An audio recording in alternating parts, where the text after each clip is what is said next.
Good morning అందరికీ. ఇవాళ రెండు టాపిక్స్ మీద మీతో డిస్కషన్ చేయాలనుకుంటున్నాను.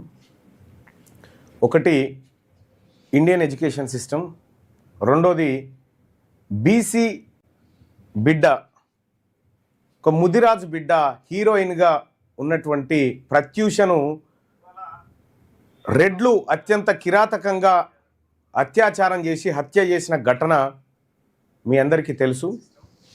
ఆ హీరోయిన్ కూడా మీరు చూసుంటారు, చాలా సినిమాల్లో నటించింది, 12 సినిమాల్లో చేసింది ఆ అమ్మాయి ప్రత్యూష. ఈ అమ్మాయి ముదిరాజు బిడ్డ. ఈ ముదిరాజు బిడ్డ హీరోయిన్గా తెలంగాణ ప్రాంతం నుంచి మొదటి హీరోయిన్గా, అంటే ఉన్నారు కానీ ఆ తరంలో మొదటి హీరోయిన్గా బయటికి వస్తే ఆ అమ్మాయిని అత్యంత కిరాతకంగా రెడ్లు మోసం చేసి అత్యాచారం చేసి హత్య చేసినటువంటి ఘటన 2002 ఫిబ్రవరి ఎన్ని తారీఖు? అది 22 ఫిబ్రవరి 24, 2002 ఫిబ్రవరి 24లో ఆ అమ్మాయి పైన అత్యాచారం జరిగింది.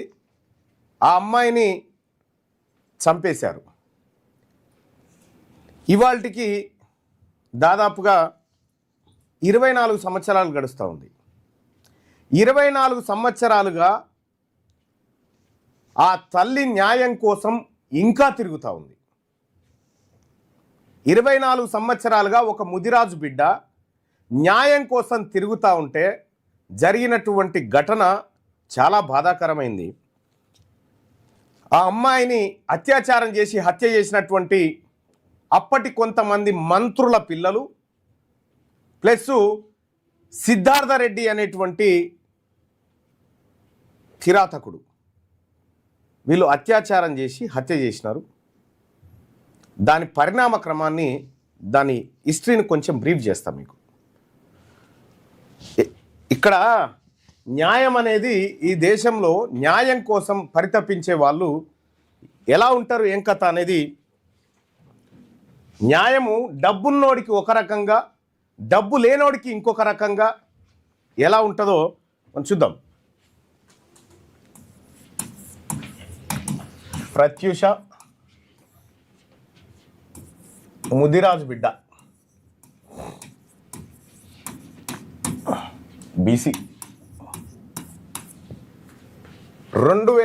ఈమె దాదాపుగా ఇక్కడ తెలుగులో శ్రీరాములయ్య, ఆ తర్వాత రాయుడు, స్నేహం అంటే ఇదేనా, సముద్రం, ఇలా చాలా సినిమాల్లో హీరోయిన్గా నటించింది. తమిళ సినిమాల్లో కూడా 10-15 సినిమాల్లో హీరోయిన్గా నటించింది. ఆ అమ్మాయి కెరీర్ అప్పుడే స్టార్ట్ అవుతుంది. అప్పుడే స్టార్ట్ అవుతున్నటువంటి క్రమంలో 2002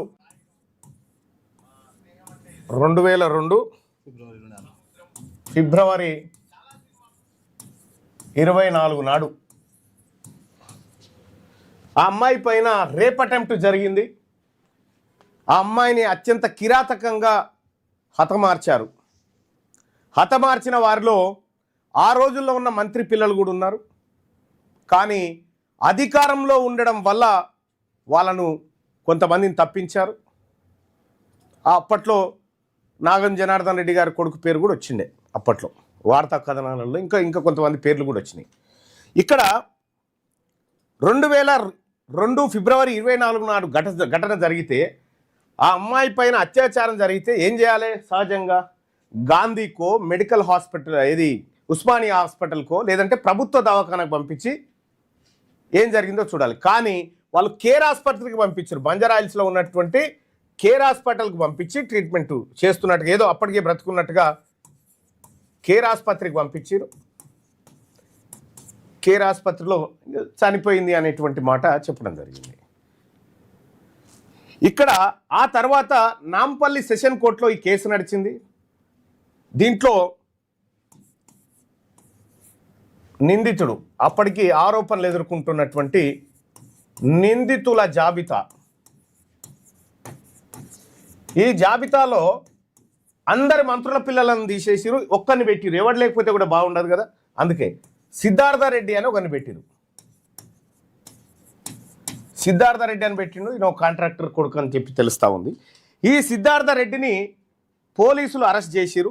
ఈ కేసులో అరెస్ట్ చేస్తే ఆ అమ్మాయి అత్యాచారం హత్యకు గురి కాబడ్డది. వానికి కేవలం నెల రోజుల లోపల బెయిల్ వచ్చింది. మళ్ళా ఫస్ట్లో 1 నెల రోజుల్లో bail.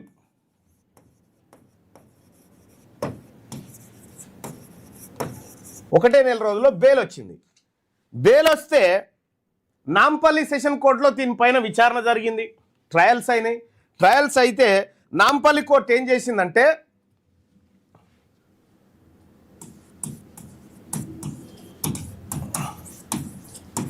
Sessions court Nampally, sessions court నాంపల్లిలో విచారణ జరిగిన తర్వాత 5+2 అంటే 7 years ఏళ్ళు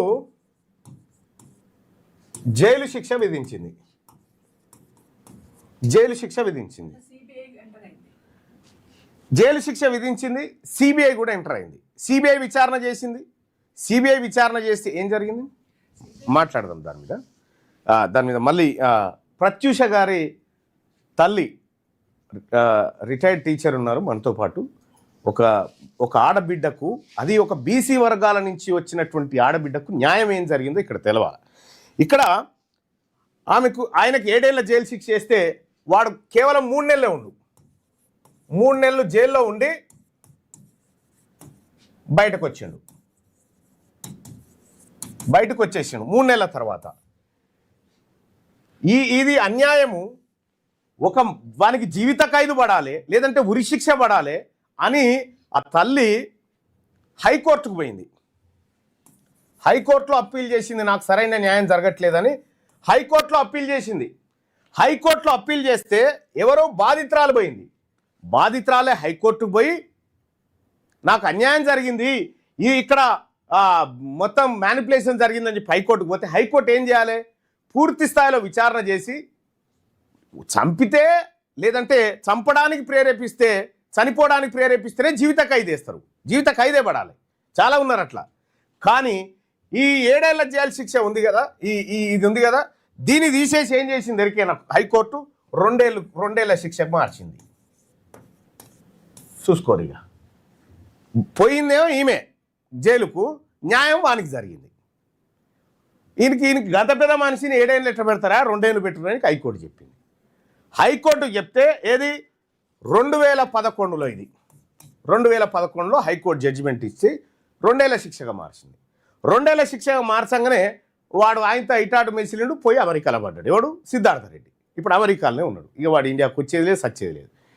ఆ తల్లి ఈ హైకోర్టులో కూడా న్యాయం జరగలేదని సుప్రీంకోర్టుకు పోయింది.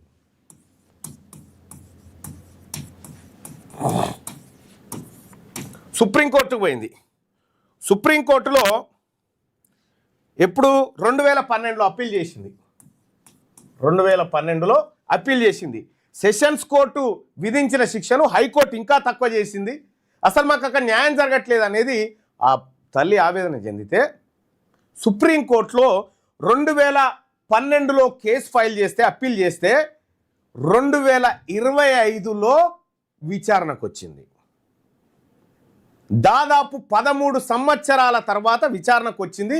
ఈ 2025లోనే 4 నెలల నుంచి ట్రయల్స్ అయినాయి. 4 నెలల నుంచి ట్రయల్స్ అయితే సుప్రీంకోర్టు తీర్పు రిజర్వ్లో పెట్టింది. ఇప్పుడు ఈ వారం 10 రోజులలో రావచ్చు తీర్పు. సుప్రీం తీర్పు రిజర్వ్.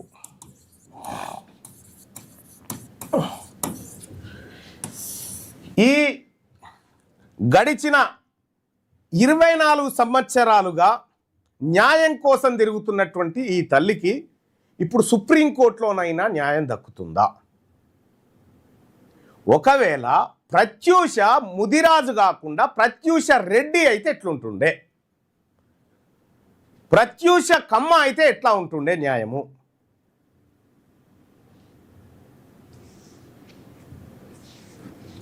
ఒక ముదిరాజు బిడ్డ హీరోయిన్ అయితేనే ఈ దొంగలు ఓర్చుకోలే. మొత్తం న్యాయ వ్యవస్థ, మొత్తం పోలీస్ వ్యవస్థ, అధికార వ్యవస్థ అంతా మొత్తం దొంగలకు సర్ది కట్టింది, పరిస్థితి ఆడికొచ్చింది. మరి ఈ సుప్రీంకోర్టులో కూడా న్యాయం జరుగుతుందా? ఏం జరుగుతూ ఉంది? ఆ తల్లి 24 సంవత్సరాలుగా అనుభవిస్తున్న మనోవేదన ఇప్పుడు మీ ముందుకు వస్తుంది. అమ్మరండి ప్లీజ్.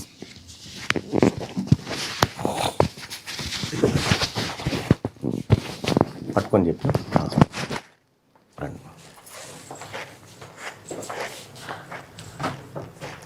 మేడం. ఈ యాదాద్రి భువనగిరి జిల్లాలోని బొమ్మల రామారం హై స్కూల్లో టీచర్గా పనిచేసినారు. ఇక్కడ మన సుదర్శన్ అన్న వాళ్ళ టీచరు, అమ్మ. ఆ తల్లి ప్రత్యూష కూడా స్కూల్కి వచ్చి తీసుకొస్తుండే, చిన్నగా ఉన్నప్పుడు స్కూల్కు వస్తుండే ప్రత్యూష కూడా, సుదర్శన్ కూడా వీళ్ళందరూ పరిచయం. సో ఒక 24 ఏళ్ళ నుంచి ఒక ఆడబిడ్డ న్యాయం కోసం ఈ కోర్టుల మెట్ల చుట్టూ ఎక్కి ఎక్కి ఎక్కి దిగి అసలు ఏం జరుగుతుందనేటువంటి అంశంలో ఇవాళ తెలంగాణ రాజ్యాధికార పార్టీ, మరి ముఖ్యంగా తీన్మార్ మల్లన్న దగ్గర రావడం జరిగింది.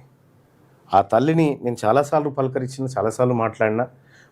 వాళ్ళ సోదరుడు శ్యామ్ సుందర్ పీఈటీ గారు, ఆయన నాకు మంచి గురువు. ఆయన పీఈటీగా పనిచేసిన, అంటే మేము ఉన్నప్పుడు లేడు, ఆ తర్వాత వచ్చిండు. కానీ నేను వాలీబాల్ నేర్పించడానికి పోయేది. ఆయన బాగా సహకారం చేసి చాలా మంచి మనిషి. సో ఆయన ద్వారా కూడా కొంత సమాచారం వచ్చింది. 2002 ఫిబ్రవరి 22న ఏం జరిగింది తల్లి? అంటే 2023లో ఈవినింగ్ అండి. 2002లో ఫిబ్రవరి 23లో ప్రత్యూష ఈవినింగ్ బ్యూటీ పార్లర్కి వెళ్ళింది. ఎందుకంటే నెక్స్ట్ డే మార్నింగ్ ఆమెకు బెంగళూరులో ఓపెనింగ్ ఉండే, ఫిలిం ఓపెనింగ్ ఉండే, కన్నడ మూవీ. దానికోసం అని చెప్పి ఈవినింగ్ అన్న శ్యామన్నయ్య కూతురు ఇద్దరు కలిసి వెళ్ళారు. వాళ్ళే వెళ్తున్నారు. నాకేమో స్కూల్ కు లీవ్స్ అయిపోయినాయి బాగా. సో నేను ఈసారి రాలేనమ్మా అంటే అన్నయ్య కూతురుని పంపించండు. ఇద్దరు కలిసి వెళ్ళడానికి బ్యూటీ పార్లర్కి వెళ్ళిండ్రు. ఇంక నేను వెళ్ళేటప్పుడు చూడడం అదే లాస్ట్ అమ్మాయిని. తొందరగా రండమ్మా. ఆ కాలంలో ఏంటంటే మనకు ఫ్లైట్ టికెట్లు ఆన్లైన్ లేవు, ఎయిర్పోర్ట్కి వెళ్ళి కొనుక్కోవాలా, మళ్ళీ మార్నింగ్ టైం పడుతుంది, ఇప్పుడే కొనేసుకొని రండి బ్యూటీ పార్లర్ నుంచి వచ్చేటప్పుడు అని చెప్తే మా సిరి బండి మీద కెనెటిక్ మీద ఇద్దరు వెళ్ళిపోయారు. అదే నేను లాస్ట్ చూడడం, బాయ్ చెప్పినా పంపించిన. మళ్ళీ చూడలేదు అమ్మాయిని, బతికుండంగా చూడలేదు నేను. వెళ్ళిపోయిండు. బ్యూటీ పార్లర్కి వెళ్ళిన తర్వాత ఈ సిద్ధార్థ రెడ్డి కొద్దిగా వీళ్ళిద్దరికి లవ్ నడిచింది మధ్యలో, ఎవరికి ప్రత్యూషకి సిద్ధార్థ రెడ్డికి. సో సిద్ధార్థ రెడ్డి బ్యూటీ పార్లర్కి వచ్చాడంట. వచ్చేసి ప్రత్యూష ఉందంటే లోపల ఫేషియర్ చేయించుకుంటుందంటే నేను వచ్చినా అని చెప్పు అన్నాడు. లోపలికి వెళ్ళి సిరి చెప్పిందంట, నేను వస్తున్నాను అక్క, ఒక 10 minutes కూర్చోమని చెప్పి వస్తున్నాను చెప్పి బయటకు వచ్చింది. వచ్చిన తర్వాత నువ్వు ఎలాగో అంటే బెంగళూరు నుంచి డైరెక్ట్గా చెన్నైకి వెళ్తుంది ప్రత్యూష. దాదాపు ఒక 1 month వరకు హైదరాబాద్ రాదు, రెగ్యులర్ షెడ్యూల్స్ ఉండే. నువ్వు 1 month వరకు రావు కదా, ఒక 10 minutes అట్లా కార్లో వెళ్ళి మాట్లాడుకొని వద్దాము అని అన్నాడు. అంటే అక్కడికి సిరి అన్నదంట, వద్దు మళ్ళీ అత్తమ్మ కోపడుతుంది, మేము వెళ్ళాలి అర్జెంటుగా, మళ్ళీ రేపు ఎర్లీ మార్నింగ్ ఫ్లైట్కు బుక్ చేసుకొని రమ్మన్నది, వెళ్ళాలి అని అంటే లేదు 5 minutesలో వస్తాము అన్నాడు. మా సిరి ప్రత్యూషం చూడడం అదే లాస్ట్, ఇంకా ఇప్పుడే వస్తామక్క 5 minutesలో అని చెప్పి కార్లో తీసుకొని వెళ్ళిపోయాడు. ఇంకా సిరి నేను ఇక్కడనే కూర్చోక బ్యూటీ పార్లర్లో, నేను ఇక్కడికి వస్తా మళ్ళీ ఇంటికి వెళ్ళిపోదాం మనము. సిరి ఇంకా అక్కడే కూర్చుండిపోయింది, తను వెళ్ళిపోయింది. నాకు ఒక 6 o'clock అట్లా కాల్ చేసింది. నేను ప్రత్యూష చేసింది, చిన్న మొబైల్ ఉండే ప్రత్యూష దగ్గర. ప్రత్యూష నాకు 6 o'clock కాల్ చేసింది. కాల్ చేసి అమ్మ ఇట్లా నాకు తేజ గారి దగ్గర నుంచి కాల్ వచ్చింది, డైరెక్టర్ తేజ గారి నుంచి, జేఎం సినిమాకి నేను సెలెక్ట్ అయిపోయాను. అంతకు ముందుకు మమ్మల్ని పిలిచిండు చాలాసార్లు తేజ గారు. జేఎం సినిమాకు కన్ఫామ్ అయినా, ఒకసారి ఆఫీస్కి రమ్మన్నారు. నేను సిద్ధార్థ రెడ్డితో ఉన్నా, నేను వెళ్ళి తొందరగా అక్కని తీసుకొని వచ్చేస్తామా అన్నది. నాతోటి మాట్లాడడం అదే లాస్ట్, ఇంకా 6 o'clock. నేనన్నా చీకటి అయిపోతుందమ్మా, తొందరగా రా, అంతైతే మళ్ళీ వచ్చిన తర్వాత పోవచ్చు మనము తేజ గారి దగ్గరికి, జస్ట్ సార్కు థ్యాంక్స్ చెప్పి వచ్చేసేయని అంటే సరే అమ్మా అని అంది. చాలా హ్యాపీ మూడ్లో ఉంది తను. ఇంకా అది లాస్ట్ నాతో మాట్లాడడం. నాకు 7:45 అట్లా ఎవరో ఒక పర్సన్ కాల్ చేశాడు. ఇంట్లో ల్యాండ్ ఫోన్ ఉండే, ల్యాండ్ ఫోన్ కాల్ చేసి అమ్మ మీరు ప్రత్యూష గారి మదరా అంటే అవునండి అని అన్న. అంటే ప్రత్యూషను కేర్ హాస్పిటల్లో స్ట్రెచ్చర్ మీద పడుకోబెట్టుకోపోతున్నారమ్మా, నేను చూశాను అని అంటే నేను కోపడ్డా. అదేంటండి నాతో ఒక గంట కిందనే మాట్లాడింది మా పాప, స్ట్రెచ్చర్ మీద పడుకోబెట్టుకోవడం ఏంది, మీరు ఎవరిని చూసి ఎవరు అనుకుంటున్నారో అన్న. లేదమ్మా నేను చూసిన ఆర్టిస్ట్ సినీ హీరోయిన్ ప్రత్యూషనే స్ట్రెచ్చర్ మీద పడుకోబెట్టుకుంటూ నాకు తెలుసు ప్రత్యూష, మీరు ఒకసారి ఎంక్వైరీ చేసుకోండి అమ్మా, ఎందుకైనా మంచిదని చెప్పి ఆయన ఫోన్ పెట్టేసి ఆయన పెట్టేసిన ఒక 15-20 minutesకు నాకు హాస్పిటల్ నుంచి కాల్ వచ్చింది. 8 o'clock 8-8:05 ఆ మధ్యలో వచ్చేసి ఇట్లా ప్రత్యూష హాస్పిటల్ అడ్మిట్ అయింది, మీరు రావాలంట. అదేంటండి ఏమైంది, పాప బ్యూటీ పార్లర్కి వెళ్ళింది కదా, నాతో మాట్లాడింది ఏమైందంటే, లేదు మేడం మీరు అర్జెంటుగా వచ్చేసేయండి, వివరాలు ఇక్కడ చెప్తారు మీకు హాస్పిటల్లో అన్నారు.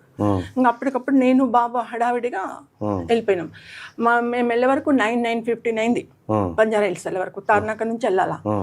నేను పైన రిసెప్షన్లోకి వెళ్ళి అడిగిన, ప్రత్యూష ఎక్కడ ఉందండి, ఏమైందంటే ఫస్ట్ ఫ్లోర్లో ఉంది, ఐసీయూలో పెట్టారు అని. ఐసీయూ దగ్గరికి వెళ్ళినాం. వెళ్తే అక్కడ సెక్యూరిటీ నన్ను లోపలికి పోనివ్వట్లే, ఆపేసిండు, నన్ను బాబుని ఆపేసిండు. మీరు వెళ్ళొద్దు, లోపల ట్రీట్మెంట్ అవుతుంది అని అంటారు. అదేంటంటే అసలు నా బిడ్డకి ఏమైంది తెలవాలి కదా నాకు మదర్గా, మీరు రమ్మన్నారు వచ్చినాము, ఏమైందో తెలవట్లేదంటే, లేదు మేడం మీరు ఉండండి అని అంటారు. అట్లా మమ్మల్ని పక్కన నిలబెట్టేసాను. అదే టైం కొద్దిగా డోర్ పెద్దగా ఉంటుంది ఐసీయూది. అదే time Siddhartha Reddy friends relatives అందరు లోపలికి పోతున్నారు, వస్తున్నారు. వాళ్ళని మాత్రం అలౌ చేస్తున్నారు, నన్ను బాబుని అలౌ చేయలే, పక్కన నిలబెట్టేసాను. ఆఫ్టర్ ఒక 2 hours 10:30, 11 అట్లా అప్పుడు డాక్టర్ గారు వచ్చేసి రండమ్మా ఆ పాపను చూడండి అన్నారు. ఆఫ్టర్ 2 hours నేను లోపలికి వెళ్ళినా. సార్ ఇంతసేపు ఏం ట్రీట్మెంట్ సార్, నాకు అసలు నా టెన్షన్ అయిపోతుంది, మీరన్నీ ఏడ్చుకుంటూ చెప్తే, లేదు మేడం ట్రీట్మెంట్ చేసినాం అందుకని మిమ్మల్ని రానియలేదు. లోపలికి వెళ్తే సార్ అంత దూరం నిలబెట్టారు. పాప స్ట్రెచ్చర్ బెడ్ ఈడ ఉంటే నన్ను ఒక 20 అడుగుల దూరంలో నిలబెట్టారు. దగ్గరకు పోవద్దంటారు. అంటే సార్ నేను దగ్గరికి వెళ్తాను, నా బిడ్డ కదా, అసలు ఏమైంది దాంతో మాట్లాడతాను, నేను వెళ్తానంటే, లేదు ట్రీట్మెంట్ అయింది అంటారు. అలా చూస్తే సార్ మాస్క్ పెట్టారు, ఇక్కడ ఒక క్యాప్ పెట్టారు, మొత్తం గ్రీన్ కలర్ క్లాత్ కప్పేశారు, మొత్తం బెడ్షీట్ అంతా కప్పేశారు, పైన అన్ని ఎక్విప్మెంట్స్ పెట్టారు. ప్రత్యూష కళ్ళు మూసుకొని ఉంది. నాకు కనబడేది ఏంటంటే ఇంట్లో నోజు కళ్ళు మాత్రమే కనబడుతుంది, ఇంకేం కనబడట్లేదు, బాడీ టోటల్ కవర్ చేసేసాను. నేను వెళ్తాను సార్, నాకు ఏం కనబడట్లేదు, ఏం చేయట్లేదు, నేను వెళ్తాను సార్ అంటే, లేదు ట్రీట్మెంట్ అవుతుంది, మీరు జస్ట్ దూరం నుంచే చూడాలి, ట్రీట్మెంట్ డిస్టర్బ్ చేయొద్దు అన్నారు. కొద్దిగా ఒక 1-2 minutes నిలబడ్డాను. మీరు వెళ్ళి బయట కూర్చోండమ్మా అన్నారు. బయటకు వచ్చేసి కూర్చున్నాం. నేను ఇప్పటికీ అనుకుంటాను సార్, 1,00,000 సార్లు అనుకుంటా, 10 లక్షల సార్లు అనుకుంటా, నాకెందుకు అప్పుడు దేవుడు ఆలోచన కలిగలేదు, హాస్పిటల్ నుంచి షిఫ్ట్ చేయాలన్నది నాకు ఎందుకు రాలేదు. షిఫ్ట్ చేసి ఉంటే నా బిడ్డ బతికేది. నాకు అప్పుడు ఆలోచన రాలేదు సార్.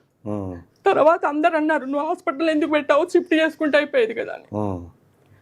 బయటకు వచ్చేసి కూర్చున్న తర్వాత మళ్ళీ ఒక 1/2 hour మళ్ళీ పిలిచారు లోపలికి పిలిచి, అక్కడ దూరంగా టేబుల్ ఉంటే ఆ టేబుల్ మీద పాప హ్యాంగింగ్స్, చైన్, బ్రేస్లెట్, ఇంకో ఇదే రింగు సార్, ఇప్పటికి ఎంత భద్రంగా కాపాడుకుంటున్నారు. 24 years నుంచి నా చేయి మీద ఉంది సార్. ఇవన్నీ నాకు ఇచ్చేసారు ఖర్చులో కట్టి. అప్పుడు కూడా అడిగిన, ఒక్కసారి మాట్లాడతాను సార్ ప్లీజ్ నన్ను పంపి, లేదు మీరు వెళ్ళొద్దు, దూరంగా వెళ్ళి బయట కూర్చోండి అన్నారు. అప్పుడు బాబు నేను ఇద్దరం వెళ్ళి బయట కూర్చున్నాం. ఇంకా అదే లాస్ట్ సార్ నేను చూడడం పాపని. ఇంకా మళ్ళీ నన్ను లోపలికి పంపించలే వాళ్ళు.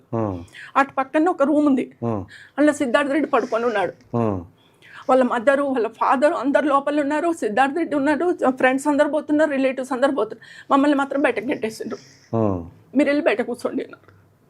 ఇంకప్పుడు బాబు కింద రిసెప్షన్లోకి వెళ్ళి అన్నయ్యలకి, వదినలకి అందరు కాల్ చేస్తే, వాళ్ళు కొంతమంది ఏమో నైట్ వచ్చారు, కొంతమంది మార్నింగ్ వచ్చారు.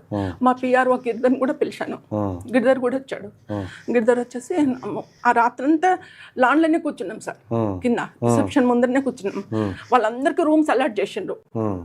మాకు ఒక రూమ్ ఇవ్వండి అన్నాను, పేమెంట్ ఏదైనా ఉంటే మేము పే చేస్తాము, ఒక రూమ్ ఇవ్వండి, అన్నయ్యలు వాళ్ళు పెద్దవాళ్ళు ఉన్నారు పడుకుంటారంటే, రూమ్స్ లేవు మీకు అని అన్నారు. అక్కడే కిందనే రిసెప్షన్లోనే చైర్లలో పడుకొని ఉన్నాం సార్. అంటే అంత నిర్దయగా చూసిండ్రు మమ్మల్ని, పాపని లోపల పెట్టేసుకొని మమ్మల్ని అసలు కేర్ చేయలే, అసలు ఎక్కడ కూడా చిన్న రెస్పాన్స్ కూడా లేదు మాకు. నెక్స్ట్ డే మార్నింగ్ 10:30, 11కి నన్ను పిలిచారు డాక్టర్ గారు. పిలిచి ఒక డ్రెస్ తీసుకురండి అమ్మా ప్రత్యూషకి అన్నారు. అప్పటికప్పుడు నేను బాబు వెళ్ళేసి అన్నయ్య వాళ్ళని కూర్చోబెట్టేసి నేను బాబు తార్నాకకి వెళ్ళి తొందర స్నానం చేసుకొని దేవుడికి దండం పెట్టుకొని, కొద్దిగా బాగా చేయండి నా తండ్రి అని చెప్పి దేవుడికి దండం పెట్టుకొని ఒక 1/2 hourలో బయట మళ్ళీ డ్రెస్ తీసుకొని బయటకు వచ్చేసాం. 10:30 వరకు మేము హాస్పిటల్కి వచ్చేసి డాక్టర్ గారికి ఇచ్చేసాను డ్రెస్ ఇచ్చేసి తను తీసుకొని లోపల పోయిండు. మీకు ఎందుకు సార్, నేను 10:30కి డ్రెస్ ఇస్తే 11:30కి బయటకు వచ్చేసి ప్రత్యూష చనిపోయిందని చెప్పి అనౌన్స్ చేశాను. అక్కడే మీకు అర్థం కావాలా. 10:30కి నన్ను డ్రెస్ తీసుకురమ్మన్నారు, ఇచ్చేసిన. జస్ట్ 45 minutes 1 hourలో ప్రత్యూష చనిపోయిందని బయటకు వచ్చి మాకు చెప్పారు.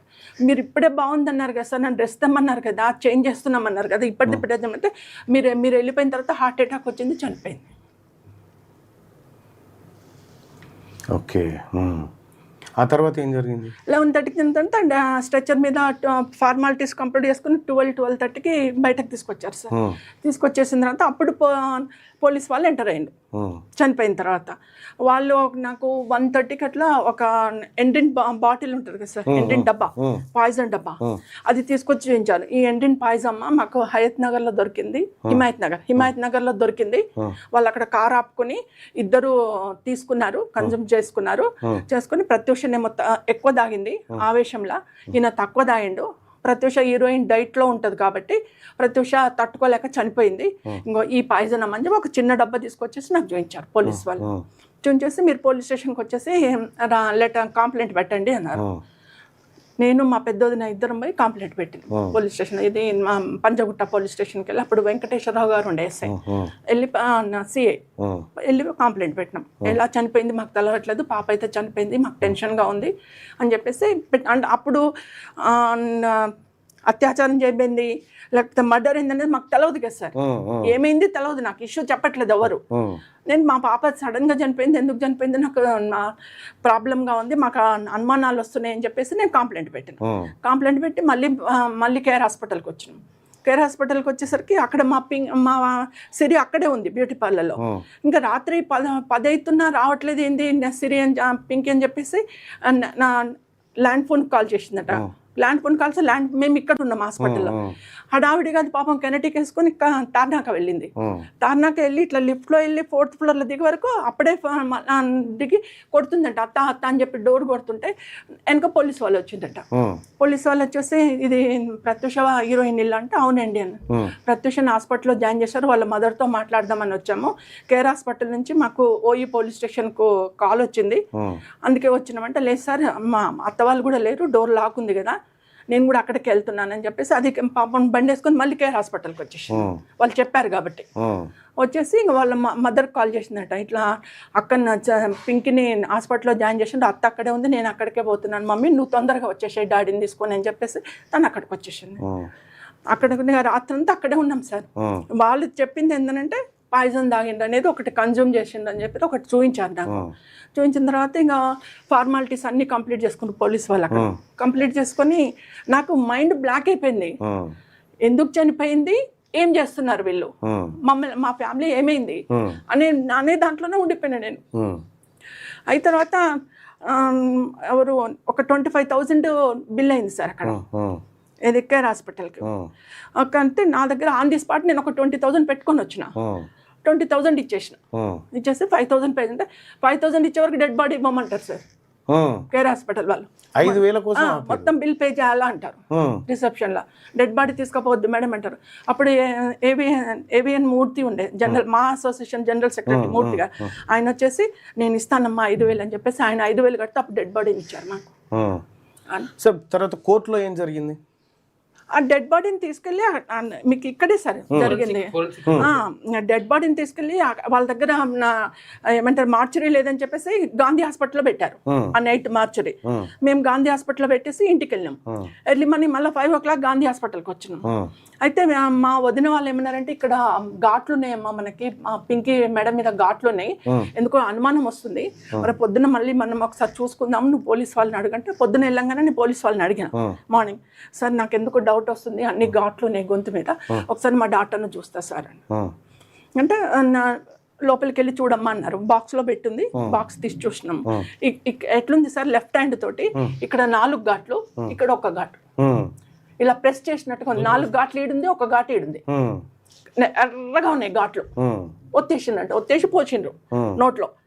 అయితే నేను అది డాక్టర్ని అడిగితే డాక్టర్ ఏమంటే మేము ట్రీట్మెంట్లో మేము పెట్టాల్సి వస్తుందంటే, సరే ఇక్కడ 4 ఘాట్లు ఎట్లా ఉంటాయి, ఇక్కడ మీరు క్లిప్ పెడితే 2 ఉంటాయి, క్లిప్లు అటాచ్డ్ క్లిప్లు 2 ఉండాలి, ఇటు ఉండాలి ఇటు ఉండాలి, కానీ ఇక్కడ ఒకటే ఘాటు తంబుది ఉంది, ఇక్కడ 4 ఫింగర్స్ ఘాట్లు ఉన్నాయి, అది ఎట్లా అవుతుంది అంటే, లేదు మేడం మీరు అనుమానపోతున్నారు, ఇవి మేము ట్రీట్మెంట్లో చేసినాం అన్నారు. పంచనామా చేసిన తర్వాత అప్పుడు మునిస్వామి ప్రొఫెసర్ సార్ గాంధీ హాస్పిటల్లో ఆయన కొన్ని వందల పోస్ట్ మార్టం చేసిండు. ఆయన్ని ప్రత్యూష కూడా పోస్ట్ మార్టం చేసిండు. పోస్ట్ మార్టం చేసి మాకు డెడ్ బాడీ ఇచ్చేస్తే నేను భువనగిరికి తీసుకొని వెళ్ళిపోయినా. నేను చేసిన పెద్ద తప్పు ఏంటంటే దానం చేసిన. దానం చేయకుండా నేను బొందబెట్టుంటే నా బిడ్డకు మళ్ళీ న్యాయం దొరికేది. నేను కొన్ని వేల సార్లు అనుకున్నా నాకు తెలవక చేసిన మిస్టేక్స్ నా వైపు జరిగినాయి సార్. ఇవే దానం చేసినందుకు నాకు న్యాయం దొరకలే. దానం చేసిన తర్వాత ఒక 3 daysకి నాకు నా పేపర్లల్లో ఛానళ్ళల్లో అప్పుడు ఈటీవీ తేజ రెండే ఉండే సార్. అప్పుడు న్యూస్లో చూసే పేపర్లలో చూసేవరకు ఇది ప్రత్యూష మామూలుగా చనిపోలేదు, ఇది అత్యాచారం చేయబడింది అని చెప్పేసి వచ్చేసినాయి. ఆన్ ది స్పాట్ నేను హైదరాబాద్కి వచ్చేసి ఇంకా అందరినీ కలిసిన. అప్పటికి మునిస్వామి రిపోర్టు అన్న ఏముంది సార్, అతను ఏం చేసిండంటే ప్రెస్కు వచ్చేది లేకుండానంట. మునిస్వామి ప్రెస్కు వచ్చేసి చెప్పిండు ఆయన ఏమని, ఇది మామూలు ఆత్మహత్య కాదు, మామూలు చావు కాదు, అమ్మాయి హత్య చేయబడ్డది, రేప్ చేయబడ్డది, రేప్ చేసి అమ్మాయిని చంపేసిండ్రు పోస్ట్ మార్టం చేసిన డాక్టర్ చెప్పిండు. అయితే అతని రిపోర్ట్ ని సెషన్ కోర్టు కౌంట్ చేసుకోలే, హైకోర్టు కౌంట్ చేసుకోలే, ఎంక్వైరీకి ఇచ్చిన సిబిఐ కూడా కౌంట్ చేయలే.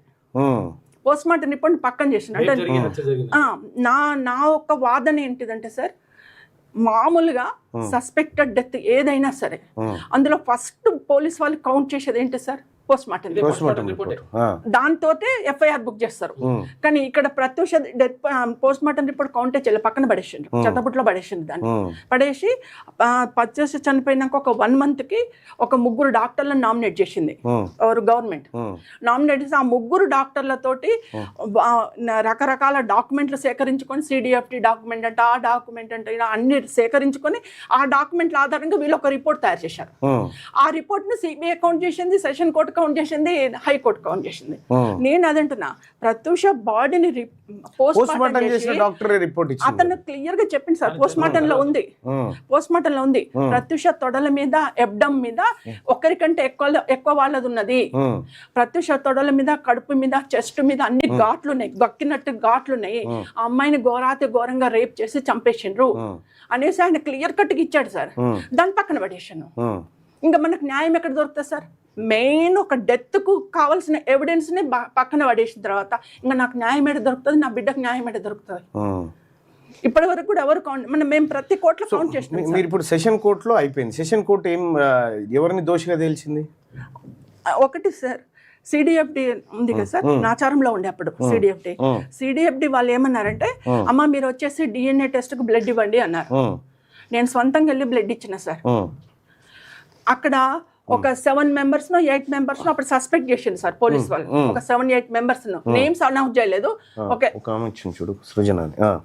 7-8 మంది ఉన్నారు అని చెప్తే వాళ్ళ బ్లడ్ అంతా సిడిఎఫ్డికి ఇవ్వమన్నారు సార్ పోలీస్ వాళ్ళు. వాళ్ళని ఎక్కడో హోటల్లో కూర్చోబెట్టి తల్లినేమో సిడిఎఫ్డికి పిలిపించారు బ్లడ్ ఇవ్వడానికి. వాళ్ళేమో ఎక్కడనో కూర్చోబెట్టేసి హోటళ్లలో బాటిళ్లలో బ్లడ్ తీసుకొచ్చేసి సిడిఎఫ్డి ఇచ్చారు. అది వాళ్ళ బ్లడ్ అని ఎట్లా నమ్మకం సార్? వాళ్ళ బ్లడ్ అని ఎట్లా నమ్మకం? ఇప్పుడు ఇక్కడ మనకు నా బ్లడ్ టెస్ట్ చేస్తేనే పక్క రూమ్ లో పోతే మన బ్లడ్ కాదా తెలియదు. ఏం టెస్ట్ చేసి ఎక్కడో బ్లడ్ తీసుకొచ్చి ఇక్కడ ఇచ్చేసారు. అక్కడే కొట్టేసారు సార్. అంటే మీకు తెలిసేది ఏంటంటే అక్కడే మొత్తం సాక్ష్యాలు తారుమారు అవుతూనే ఉన్నాయి. మళ్ళీ కేర్ హాస్పిటల్కి వెళ్ళినా నేను. వెళ్ళి 3rd day వెళ్ళినా, హైదరాబాద్కి వచ్చి 3rd dayకి వెళ్ళి నా బిడ్డ డ్రెస్ ఇవ్వండి అన్న. మీరు మార్చారంటున్నారు కదా సార్, మెడికల్ లీగల్ కింద నా బిడ్డ డ్రెస్ ఇవ్వాలి కదా, మెడికల్ లీగల్ కింద నా బిడ్డ డ్రెస్ ఇవ్వాలి కదా, నా బిడ్డ డ్రెస్ ఇవ్వండి అన్న. అంటే డాక్టర్ గారు, ఆ సోమరాజు గారు ఏమంటారంటే, డైరెక్ట్ వెళ్ళి చైర్మన్నే కలిస్తే ఏమంటారంటే, లేదు మేడం మేము ఆ రోజే దాన్ని కాల్ చేసినాము అని. సార్ మెడికల్ లీగల్ కింద డ్రెస్ ఎట్లా కాల్ చేస్తారు సార్? ఒకటి అన్ని ఆధారాలు వరుసగా చెరిపేసుకుంటూ వచ్చినారు. నేనేమన్నంటే మోసం చేసింది అన్నారు. హార్ట్ అటాక్ వచ్చినప్పుడు భయానికి మోసం చేసింది అని. సార్ పిల్లలం మేము కంటాం సార్, తల్లులం, మీ అమ్మ అయినా మీ భార్య అయినా నేనైనా అందరం ఆడోళ్ళం. పిల్లలను కంటాము, పిల్లల్ని పెంచాం. అప్పుడు మాకేం అసహ్యం ఉంటుంది సార్. పిల్లల్ని పెంచి పోషించుకుంటాం, ప్రతిదీ తీస్తాం, మేము తీసేసి శుభ్రం చేసుకొని పెంచుకుంటాం పిల్లలను. కన్న తల్లులు అంటే అదే సార్. మాకెట్లా, నాకెందుకు అసహ్యం వేస్తుంది సార్? ఇచ్చేయనుంటారు నా బిడ్డని, నాకు అట్లనే ప్యాక్ చేసి ఇచ్చేయనుంటారు. మీరు ఎందుకు కాల్ చేసిందంటే, లేదు మా దాంట్లో రూల్ అట్లా అంటే, ఓకే సార్ మీ దాంట్లో రూలు, వర్కర్స్ తీసిండ్రు కాల్ చేసి. పైదేమైంది సార్, కింద అంటే మోషన్ అయింది పైజామ్లో, పైదని ఇవ్వచ్చు కదా, మీరు పైదెందుకు మీద తీసేసినట్టు, లేదు మొత్తం డ్రెస్ కాల్ చేసిండ్రు అని. ఒక 2 days తర్వాత మళ్ళీ నన్ను పిలిచి ప్రత్యూష చెప్పులను మంచిగా ప్యాక్ చేసి రాక్లో పెట్టి నన్ను పిలిచి, అవి మీ అమ్మాయి చెప్పులే కదమ్మా మీరు తీసుకోండి. ప్రత్యూష చెప్పులకు అంత విలువ ఉంది, ప్రత్యూష డ్రెస్కు విలువ లేదా సార్? అంటే ఇక్కడ నేను అందరికీ మీకు మీలాంటి వాళ్ళకి తెలియజెప్పేదంటే ఎవిడెన్స్ని ఎట్లా మాయం చేసిండు, స్టెప్ టు స్టెప్ ఎవిడెన్స్ని మాయం చేసుకుంటూ వచ్చింది. ఎవ్రీ ఎవిడెన్స్ లేకుండా నాకు అందకుండా చేసిండు సార్ ప్రతిది. ఇంకా నాకు న్యాయం దొరకదు. అప్పుడు సిద్ధార్థ రెడ్డిని అరెస్ట్ చేశారా? అప్పటికి సిద్ధార్థ రెడ్డిని అరెస్ట్ చేసింది సార్. ఎందుకంటే సిద్ధార్థ రెడ్డి తోటే పోయింది కాబట్టి సిద్ధార్థ రెడ్డి కంపల్సరీ అక్యూజ్డ్ కావాల్సింది అక్కడ. కాబట్టి సిద్ధార్థ రెడ్డిని మాత్రం అక్యూజ్ చేసి మిగతా వాళ్ళందరినీ తప్పేసిండు. తప్పించడానికి కావాల్సిన ఎవిడెన్స్ అన్ని తీసేసారు. సిద్ధార్థ రెడ్డికి జైలు పోయిన తర్వాత మళ్ళీ 10-15 రోజులకు బెయిల్ వచ్చి బయటకు వచ్చిన తర్వాత కోర్టు ట్రయల్స్ అయిన తర్వాత సెషన్ కోర్టు ఎన్ని రోజుల శిక్ష వేసింది? 5+2 ఇచ్చింది సార్. అంటే 7 ఏళ్ల శిక్ష. 7 ఏళ్ల శిక్ష అంటే 5 ఏళ్ళు అవుతుంది సార్.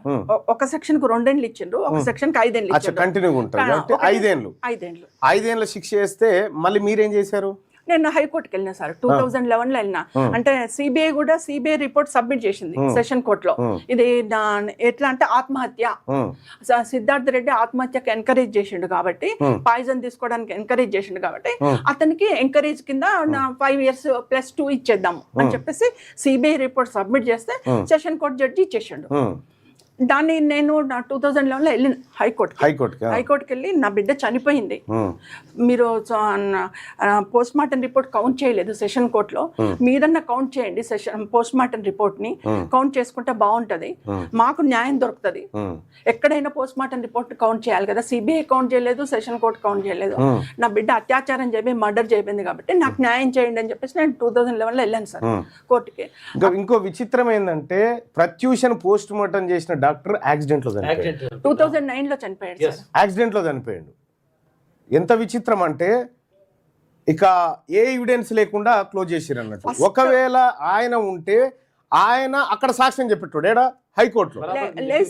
లేదు సార్ 2009 కంటే ముందే బతుకున్నప్పుడు పుణ్యవతి సిపిఎం పుణ్యవతి గారు ప్రజావాజ్యం కేసు వేసినప్పుడు ఆయన పిలిచారు మునిస్వామిని హైకోర్టుకి. ఆయన వచ్చి సాక్ష్యం చెప్పాడు, ఇది నా రేప్ చేసిండ్రు, అమ్మాయిని అత్యాచారం చేసిండ్రు, అమ్మాయిని మర్డర్ చేసిండ్రు, నా రిపోర్ట్ 100% కరెక్ట్, నేను బాడీని చూసి చేసిన అని చెప్పేసి చెప్పాడు.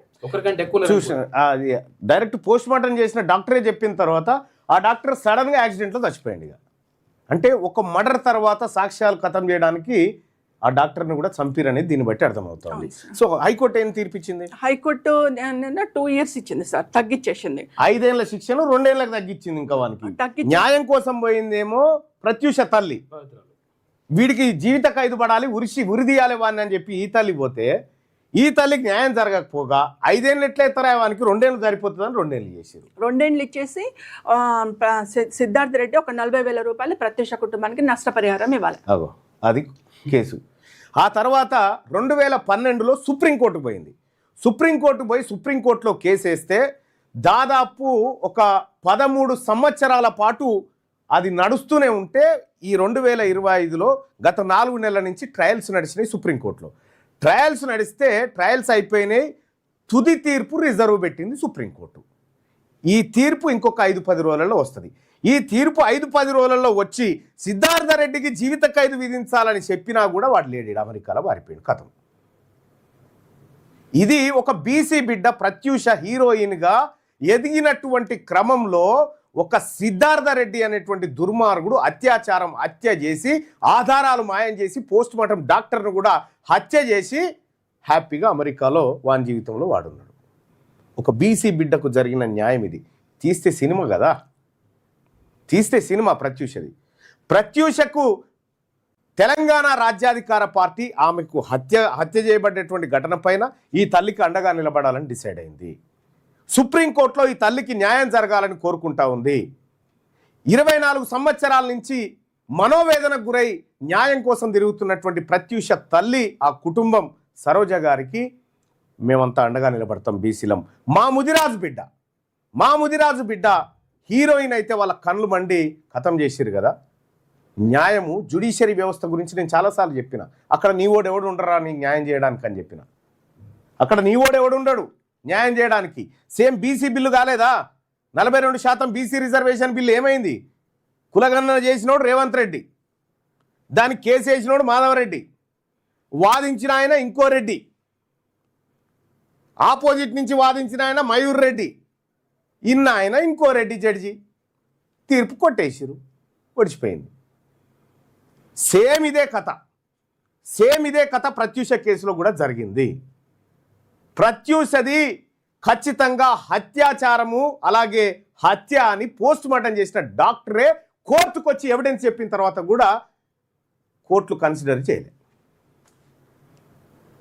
ఇవాళ ఈ రాజ్యం కాకుండా బీసీల రాజ్యమే ఉండినుంటే ఒక్కడన్నా తప్పించుకుంటోడేనా? చాలామంది పర్సన్స్కి సంబంధించి అందులో ఇన్వాల్వ్ అయినారనేది క్లియర్గా పోస్ట్ మార్టం రిపోర్ట్ చెప్పిన తర్వాత తప్పించుకోగలిగినారు. ఎవ్వడు కూడా లేడు. ఇప్పుడు 24 ఏళ్ల నుంచి తల్లి శిక్ష అనుభవిస్తూ ఉంది, మానసిక శిక్షను అనుభవిస్తూ ఉంది. ఇది బీసీ బిడ్డలకు జరుగుతున్నటువంటి న్యాయం. గత ప్రభుత్వానికి చెప్తే వాళ్ళు పట్టించుకోవాలి, ఇప్పుడు గత ప్రభుత్వం చెప్తే వాళ్ళు పట్టించుకోలే, ఇక ఇది వాళ్ళ ప్రభుత్వమేనా? ఇవన్నీ ఆ ప్రభుత్వాలన్నీ ఒక్కతాను ముక్కలే. కాబట్టి మా కుటుంబాన్ని పట్టించుకోండి అని చెప్పేసి కేసీఆర్ని కలిసిన సార్. నేను చేస్తానమ్మా చెప్తానమ్మా అన్నారు, 10 సంవత్సరాలు పట్టించుకోలే. ఇప్పుడు రేవంత్ రెడ్డి గారిని కూడా నేను సవినయంగా అడుగుతున్నా, ఎంతో మంది కళాకారులను నేను ఆదుకుంటున్నాను చేస్తున్నాను అంటున్నావు, మరి ప్రత్యూష కుటుంబం గుర్తుకు రావట్లేదా? తెలంగాణలో ఒకే ఒక బీసీ అమ్మాయి, ఫస్ట్ గా వచ్చిన తెలంగాణ అమ్మాయి హీరోయిన్ గా వచ్చింది. నేను ఒక తల్లిగా, ఒక టీచర్ గా నా బిడ్డ బతుకుంటే తెలంగాణకు ఒక మంచి కళాకారిని తయారు చేసేదాన్ని. ఈ రోజు ఎందుకు రేవంత్ రెడ్డి గారికి గుర్తు రావట్లేదు? ఎంతో మందిని పిలుచుకుంటున్నావు, మరి నన్ను ఎందుకు పిలవట్లేదు? వీళ్ళు ఇంకా 4 రోజులు ఉంటారు, పోతారు. ఖచ్చితంగా మీరు కోరుకున్న ప్రభుత్వం వస్తుంది, మన బీసీల ప్రభుత్వం. ఖచ్చితంగా అప్పుడు నీకు న్యాయం జరుగుతుంది తల్లి, మేము హామీ ఇస్తూ ఉన్నాం అన్నమాట. సో నీకు న్యాయం జరగాలని మనసారా కోరుకుంటా ఉన్నాం. మేమంతా కూడా ప్రత్యూష తల్లి కుటుంబానికి, ప్రత్యూష కుటుంబానికి అండగా నిలబడతామని చెప్పి చెప్తున్నాం. Thank you so much. Thank you sir.